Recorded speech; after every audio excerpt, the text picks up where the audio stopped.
In defense, we have discussed till now the joint services study groups. इसके बाद we are about to start inter services organisation command control discipline bill 2023। इस bill की जरूरत क्या पड़ी? ये bill Lok Sabha में रेकमेंड की गई 2023 में और पास की गई। इससे पहले जो 1950s में जो रूल्स रेगुलेशंस बनाए गए थे आर्मी के लिए, और उससे पहले जो ब्रिटिश के जो रूल्स रेगुलेशंस थे उन्हीं को फॉलो करते हैं। जैसे कि हमारे जो इंडियन पुलिस सर्विसेज है उसमें भी जो इंडियन पेनल कोड है that has been drafted and made by the Britishers, तो उसी को, क्योंकि उसमें बहुत ज्यादा चेंजेस करने की जरूरत अभी तक हमने महसूस नहीं की, तो उसी को हम अब कैरी फॉरवर्ड कर रहे हैं। तो यहाँ पे some of the ministers they recommended defence में जो अंडर में क्या हो रहा है, उनकी जो हायरार्की है, पोस्ट है, उन सब चीजों को एक ऑर्गेनाइज सेक्टर में लाने, तरीके में लाने के लिए इसको बनाया गया। ये जो पूरा पैराग्राफ है इसमें यही चीज डिस्कस की गई है। The headquarters integrated defence staff, आपने देखा होगा बहुत सारे जो मेट्रोपॉलिटन सिटीज में, जैसे कि बैंगलोर में है, दिल्ली में है, मेट्रोपॉलिटन सिटीज में हेडक्वार्टर्स बनाए गए हैं जो डिफेंस के। उसमें जो उनकी हायरार्की है, जो स्टाफ का जो कमांडर्स हैं, तो उन सब का जो इंटरनल फंक्शंस हैं, तो उसको भी ध्यान में रखते हुए who will handle it, who is answerable to whom, ये सारी चीजें इसमें है। इन सब चीजों को डिस्कस किया गया है इसमें। तो let's see what we have seen is in defence has 3 organs, one is army, navy and air force. तो आर्मी, नेवी, एयरफोर्स में सबसे इंपॉर्टेंट कौन है? आर्मी। अब ऐसा नहीं कि एयरफोर्स और नेवी का इंपॉर्टेंस कम है, लेकिन आर्मी का इंपॉर्टेंस इसलिए ज्यादा है, जितना सारा टेरिटोरियल रीजन है उस सब की जो मेन देखभाल करता है वो आर्मी है। और यहां तक कि जब भी कोई दुश्मन देश आप पे अटैक करता है तो who is going to face for the first time, जो बॉर्डर में तैनात है वो आर्मी ही होती है बेसिकली। तो आर्मी इज वेरी इंपॉर्टेंट है। इसके अलावा जो इंडियन टेरिटोरियल रीजन में आर्मी का क्या रोल है, तो वो उसके रोल को हम डिफाइन करेंगे, उस रोल को हम डिटेल में देखेंगे what exactly army is doing. क्योंकि हमने देखा है कि बहुत सारे जो बॉर्डर सिक्योरिटी फोर्सेस हैं वो कश्मीर में तैनात है, और बहुत सारे जो नॉर्थ ईस्टर्न रीजन में अलग अलग फोर्सेस हैं, उन सारी चीजों को हम डिटेल में डिस्कस करेंगे। Let's see how army works and what exactly who exactly army is, army के फंक्शंस क्या हैं, आर्मी करता क्या है। हमने तो एक ही बात पता है ना कि आर्मी सिर्फ बॉर्डर पे राइफल लेके खड़ी होती है। Let's see, considering the multitude of threats to India's territorial integrity and sovereignty, natural सी बात है, किसी भी जो देश के, किसी भी कंट्री के अतराफ जितने सारे कंट्रीज होते हैं, मोस्ट ऑफ द टाइम, जैसे कि हमारा घर है, हमारे घर के जो अतराफ हमारे जो नेबर्स हैं, वो यू लाइक इट और not, they don't like us and we don't like them. होता है ना कि वो हमें पसंद नहीं करते, हम उनको पसंद नहीं करते फॉर नो रीजन। ऐसा नहीं कि खानदानी दुश्मनी है, for no reason we don't like each other. उसी तरह से जब कोई देश है और देश के जो नेबरिंग कंट्रीज हैं वो भी एक दूसरे को पसंद नहीं करते। अब फॉर एग्जांपल हमें पाकिस्तान से दुश्मनी करने का, पाकिस्तान को नफरत करने का हमारे पास क्या रीजन है? कुछ भी नहीं, लेकिन हम करते हैं। पाकिस्तान के पास क्या रीजन है? कुछ भी नहीं, लेकिन हम करते हैं ना। कुछ भी नहीं का मतलब ये नहीं कि कुछ भी नहीं है। वी हैड हिस्टोरिकल बैकग्राउंड, हमारी हिस्ट्री एक साथ जुड़ी हुई है, लेकिन अब क्या रीजन है? डिवाइड हो गए ना भाई, अलग हो गए ना, अब क्यों नफरत कर रहे हैं? क्या चाहिए एक दूसरे से? चलो कश्मीर का रीजन है, चलो ले लिया, इसने दे दिया, चलो ठीक है। उसके बावजूद भी जो नॉर्मल जो सिटीजन्स हैं उनका क्या लेना देना? जैसे कि बहुत सारे लोग बैंगलोर में हैं, तो उनका क्या लेना देना कि कश्मीर में कौन क्या कर रहा है कराची में, लेकिन फिर भी नफरत करते हैं ना, क्योंकि ये एक नेचुरल सी बात है, ये आ जाता है। तो that is why always take care of this kind of threats, this kind of whatever happens in your country, in your border. जो भी चीजें, जो हलचल होती है, उसको सबसे पहले हैंडल करती है आर्मी। तो ये कैसे करती है, इसकी जो सेफगार्ड्स क्या है, इसकी जो टेरिटोरियल इंटीग्रिटी में जो ये अपनी कैपेबिलिटीज दिखाता है वो क्या चीजें हैं, let's understand this. Contribution to UN peace keeping. तो इंडियन आर्मी या इंडियन डिफेंस का जो इंडियन डिफेंस है, उसने यूनाइटेड नेशंस ऑर्गेनाइजेशन में, या यूनाइटेड नेशंस के जो सिक्योरिटी काउंसिल है, या यूनाइटेड नेशन का जो पीस कीपिंग ऑर्गेनाइजेशन है, उसमें इंडियन डिफेंस का क्या रोल है। Let's see the contribution to UN peace keeping. Nobel peace prize दे दिया, यूएन ने पीस कीपिंग अग्रीमेंट किया, ये सुना है ना हमने जो इंटरनेशनल रिलेशनशिप में, we will go through it. So basically what happens when United Nations का जब जन्म हुआ, और उसका जो मेन एजेंडा क्या था? Peace keeping, protecting human rights. तो यहाँ पे जब भी कोई इंटरनल डिस्ट्रीब्यूट्स होते हैं. फॉर एग्जाम्पल इंडिया और पाकिस्तान के बीच में इंटरनल डिस्ट्रीब्यूट है because we share same border and we have differences on particular territorial region. तो वो कश्मीर है. अब कश्मीर को लेके इंडिया और पाकिस्तान के बीच में हमेशा टग ऑफ वॉर चल रहा होता है.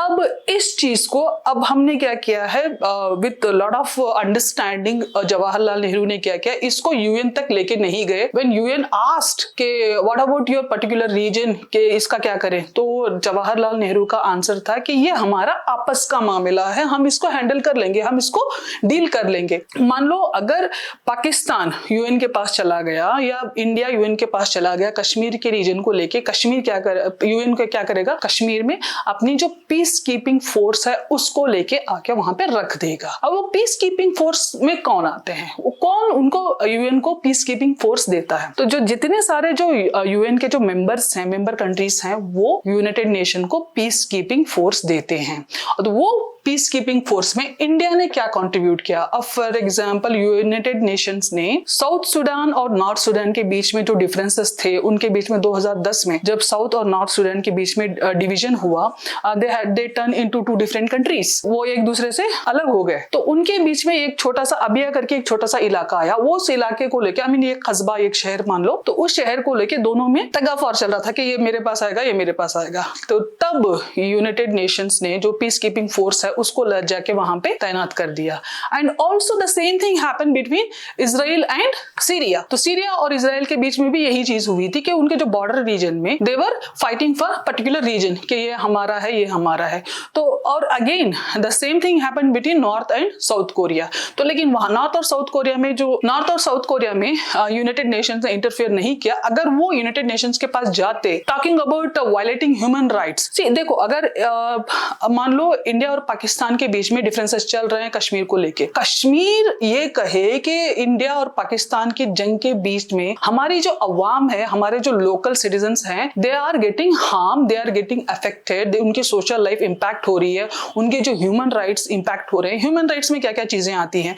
आपका खाना पीना, एजुकेशन, आपकी हेल्थ, ये सारे जो सेक्टर्स हैं ये ह्यूमन राइट्स के अंडर में आती हैं. अगर ये सारी चीजों का आपके बच्चों का हेल्थ या एजुकेशन या आपकी जो मेटरनरी चीजें होती हैं, वो सारी चीजें अगर इम्पैक्ट हो रही हैं, रेप्स हो रहे हैं, मास किलिंग हो रही है पब्लिक की, तो अगर ऐसी सारी चीजें होती हैं तो then definitely UN will interfere. तो यहाँ पे इंडिया में जो पाकिस्तान कश्मीर का जो हिस्सा है, India which is India's part of Kashmir, तो वहां पे the most important thing what we have to take care of it is taking care of human rights of Kashmir people, taking care of human rights of Arunachal Pradesh people. तो अगर हम जब तक हम human rights को प्रोटेक्ट करते रहेंगे तब तक वो इलाका हमारे अंडर में रहेगा. Here not supporting Pakistan, not supporting India and not supporting UN, it is all I am talking on facts here. तो how UN peace keeping works, तो इंडिया ने यूएन पीस कीपिंग का जो मैंडेट है, मैंडेट क्या है? तो मैंडेट यूएन का जो अलग अलग प्रोजेक्ट्स हैं, जैसे कि इजराइल और सीरिया के बीच में, नॉर्थ और साउथ सुडान के बीच में, जो कांगो बेसिन है अफ्रीका का, वहां पे रिसेंटली 2010 के बाद जब इंटरनेट आया और सोशल मीडिया आया. सोशल मीडिया इंडिया में बहुत देर से आया, पब्लिक के हाथों में बहुत देर से आया, लेकिन इससे पहले बहुत सारे कंट्रीज ने सोशल मीडिया का इंपैक्ट देख लिया था. स्पेशली जो अफ्रीका का जो रीजन है उसने सोशल मीडिया का इंपैक्ट देख लिया था. जब biggest example of African country is Libya. 2011 में लिबिया का जो गद्दाफी का जो एपिसोड हुआ था, गद्दाफी को पावर से कैसे हटाया गया था, ये सारी चीजें हम देखते हैं कि 2011 में because of Facebook and because of the different information about Gaddafi कि क्या कैसे करता है. जैसे कि अभी नॉर्थ कोरिया का जो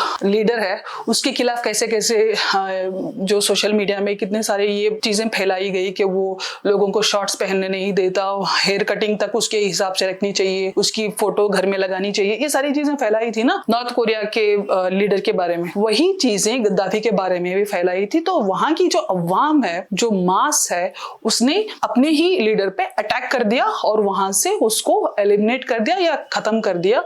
तो उसी तरह की चीजें अफ्रीका में बहुत ज्यादा हो गई because of this social media. You can say social media is very harmful if you don't take care of it. If government is not handling it properly, then it is very dangerous. So the same thing happened in North and South Sudan, and the same thing happened again in Congo. जो Congo river है ना, middle of Africa.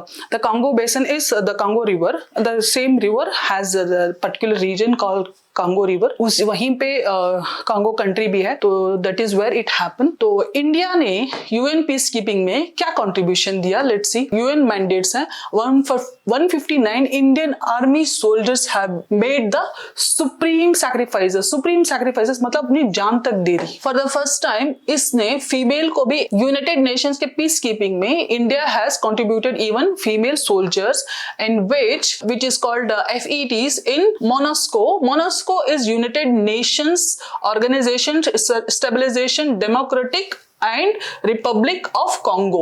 MONUSCO was in Congo. UNICEF is United Nations Interim Security Force for Abia. ये कहाँ पे था? ये north और south Sudan के बीच में था। और उसके साथ साथ deployed women military police in UNDOF and women staff officer. UNDOF is United Nations Disengagement Observer Forces. UNDOF ये कहाँ पे था? इजराइल और सीरिया के बीच में था। तो इसमें भी वुमेन को भेजा गया था फ्रॉम इंडिया। आर्मी और क्या करती है? एक तो हम आर्मी को जो यूनाइटेड नेशंस की जो पीस कीपिंग फोर्स है उसमें भी भेजते हैं, इवन इंक्लूडिंग वुमेन सोल्जर्स। तो here what we see is the important function of army का जो मोस्ट इंपॉर्टेंट प्रोजेक्ट है या फंक्शन है, what we see is operation Sadbhavana. Operation Sadbhavana project ये है क्या चीज? सी हमें पता है कि कश्मीर जो इलाका है वो हमेशा डिस्प्यूट्स में घिरा हुआ होता है। हम कश्मीर को लेके डिफेंस में हमेशा इतनी बात क्यों करते हैं? क्योंकि कश्मीर में हमारा मोर देन 40 to 50% हमारा जितना सारा जो डिफेंस है वो सारा कश्मीर में लग जाता है। तो ये बहुत इंपॉर्टेंट इलाका है जो हमेशा किसी ना किसी तरीके से डिस्प्यूट्स में घिरा रहता है। तो कश्मीर में जो एस्टैब्लिश किया गया या प्रोजेक्ट को एग्जीक्यूट किया गया वो था ऑपरेशन सद्भावना। सद्भावना हम समझते हैं इसको क्या है सद्भावना। सद्भावना लाइक ऑपरेशन सद्भावना में क्या किया इन्होंने, बेसिकली वहां के जो कश्मीर के जो दूर दराज पहाड़ी इलाका है एक तो, और वहां पे जो सिटीज हैं वो भी बहुत बहुत छोटे छोटे होते हैं, जो लगभग 4-5 किलोमीटर्स के रेडियस में बसी हुई होती हैं सिटीज। जो श्रीनगर है वो 4-5 किलोमीटर्स के रेडियस में पूरा बसा हुआ है। जो बाकी का जितना सारा इलाका है वो लगभग पहाड़ियों पे या पहाड़ी इलाकों में छोटे छोटे दून्स में बसा हुआ है। अब क्योंकि पहाड़ी इलाका है, क्योंकि हमेशा डिस्टर्ब रहता है, जो इंटरनेशनल लोगों की जो फॉरेन इंटरनेशनल यूएन की जो आई वहां पे है और दुश्मन देशों से घिरा हुआ है, सारे दुश्मनों से घिरा हुआ है, तो इसका जो मेन इंपॉर्टेंट काम क्या है वहां पे हम लोगों को we have to take care of the locals. Without local support हम वहां पे कुछ भी नहीं कर सकते। तो हमारा जो मेन एजेंडा क्या है, वहां पे जो लोकल पब्लिक है उनके साथ इंटरेक्ट करना, उनकी हेल्प करना।